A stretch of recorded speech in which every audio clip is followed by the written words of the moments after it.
وقد رد عليه الشاعر سعود بن محمد البرازسهلي بهذه القصيدة: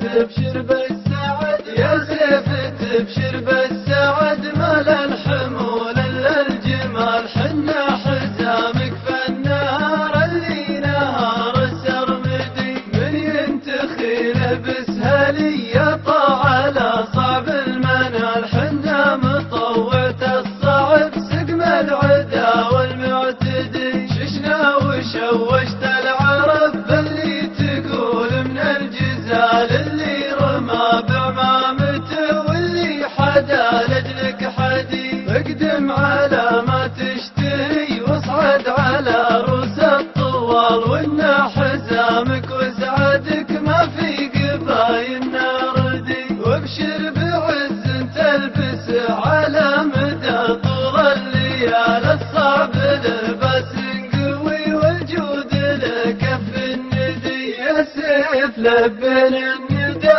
يا سيف لبنا الندى وإنا معك في كل حال ابشر بفعل يسندك وابشر بميقاف مدي ارفع يمينك للعلا واضرب على الصعب المحال واشرح علينا كان ما طلت الثريا والجدي نرى الحمية تشتعل فالدم والراس اشتعال يفداك رجال ذخر وانا مردد اوحدي حنا السهول اللي اعتلى حبل الرشا فوق المحال الصعب نطامت في موقف ما ندي عليك نظم الشاردات اللي يتيه بها الخيال والناس